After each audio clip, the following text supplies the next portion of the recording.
Now 7 p.m. I call the Board of Health meeting for Monday, December 16th to order. Missing is Susan Emery and Linda Dickey, and also absent is our health agent, Marty Golightly. So if we please rise for the Pledge of Allegiance. I pledge allegiance to the flag of the United States of America and to the republic for which it stands, one nation, under God, indivisible, with liberty and justice for all. 2.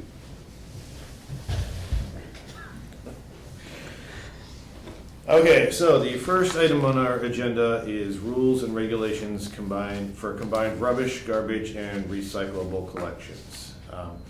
Our health agent, Marty, had asked me to include this on our agenda. Basically, he's made some updates to the current regulations, which are highlighted on your form. Just going through it real quick. Item number 4 is striking out that the board places restrictions on properties that contain both business and residential use. It looks like that is addressed later on.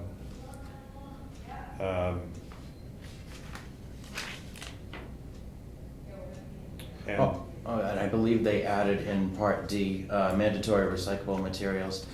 In the event that recyclables are not collected before the rubbish, residents should leave the recycling container curbside until the trash has been collected. I know definitely that's been a... You sure? Because that's in the old one too.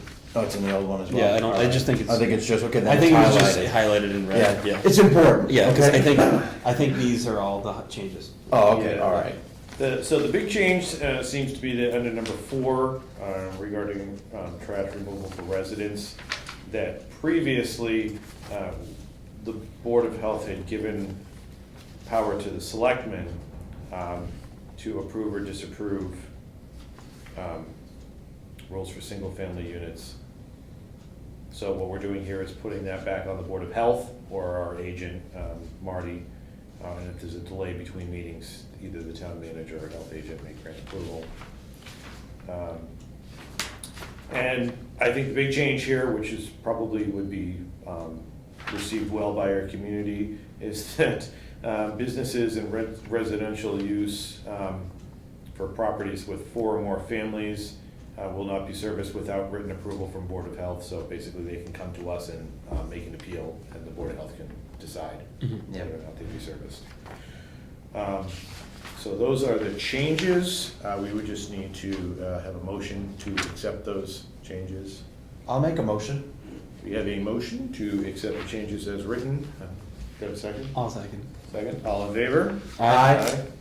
That's 300. Oh, no, it would be, 3-2, no, 302. 302. Yeah, 302. 302. They're not abstaining, they're just absent. So that passes as written. Second item on our agenda is "'Tis the Season for Safety" from Alex. I'll let our vice chair. All right, thank you, Mr. Chairman. All right, so I thought I'd throw this in with the holidays coming in, Christmas and Hanukkah. So this is called, it's also will be made available on the town website as well. It's also on my Facebook page and shared on Abington. So "'Tis the Season for Safety. 'Tis that jolly, holly time of year again.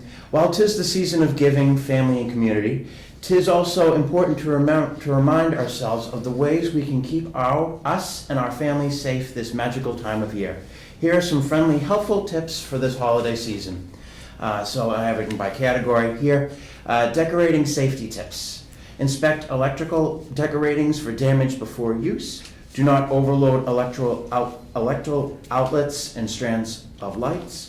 Use flame-resistant artificial trees and/or real trees with daily refreshing of water. Choose a safe location for a menorah. So this is for Hanukkah. Choose a safe location for your menorah. Avoid spots where something could fall on it or could easily be knocked over. Do not walk around while holding a lit candle. That's probably good for the rest of the year as well, especially when we're in the months where we might lose power due to storms and things. Keep your menorah safely out of reach of pets and small children. Avoid using broken or easily breakable ornaments. This is now regarding Christmas. Keep detachable parts of ornaments out of reach of small children. Replace light sets with broken sockets, bare wires and loose connections. Protect electrical cords from damage, and keep away from heat and water sources. So keep your power cords away from any water or heat sources, especially water. Turn off all lights and decorations when you go to bed or leave the house. I did not put this on here, but considering the powerful winds and the storms we've been having lately, it would probably be good at night to turn off, if you have outside decorations, turn them off during storms.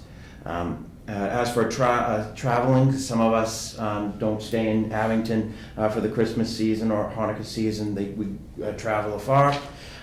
Here's some traveling safety tips.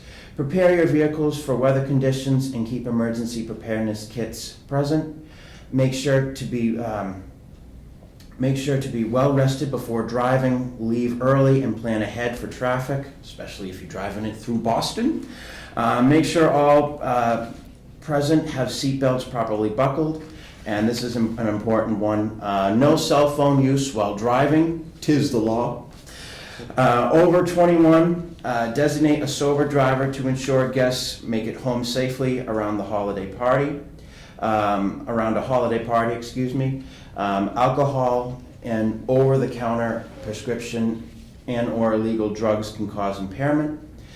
So those are some helpful safety tips. If anyone would like any more safety tips, you can also go to the National Safety Council at www.ns.org. I also would like to wish everyone a safe and happy and healthy holiday season. May all your holidays be filled with much joy and laughter. Merry Christmas and Hanukkah to all. And that's 'tis the season for safety. Thank you, Alex. The final item on our agenda this evening is a review of modernizing tobacco regulation.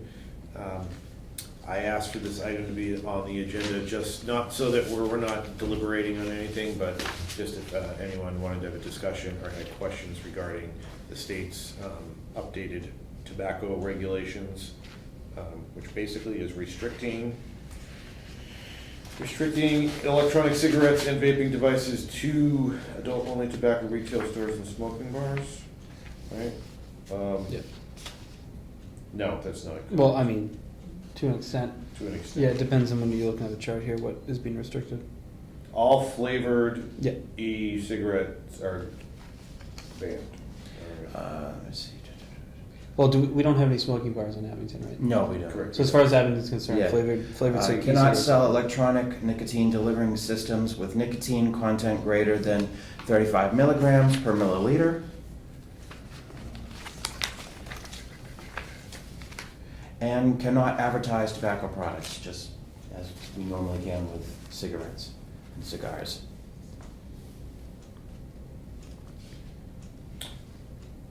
Interesting. And for non-age restricted retail establishments such as convenience stores, for the time being, can sell cigarettes, cigars, and other tobacco products.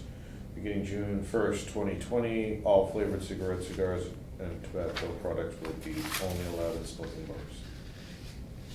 So that includes adult-only tobacco retail and non-age restricted retail. And that's state regulations, that's not town of Abington. On that note, would it be wise for us to look at what we have in comparison to this? I know this surpasses everything that we have, but Yeah. I mean, It'd probably be wise to review them again. because, I don't know, but forget what I was gonna say. Yep, we should put that on the agenda. Yeah, I just wanted to throw that out there. And invite any public comment, I guess.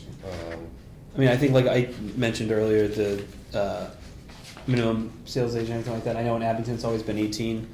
It's technically 19 statewide, so I mean, not that we need to necessarily change it on our level to reflect Yeah. that, but it probably wouldn't hurt to be consistent at some Yeah, to point. be on the safe side, just Yeah. to update it, so for the next meeting. Yeah, not that we have to, but just throw Yeah. it out there. All right. So that's it. Unless anyone has anything else, I will entertain the motion to, what do we call it? I lost the word. Oh, adjourn? Adjourn. I'll make a motion to adjourn. I'll second it. Okay, all in favor? Aye. Aye.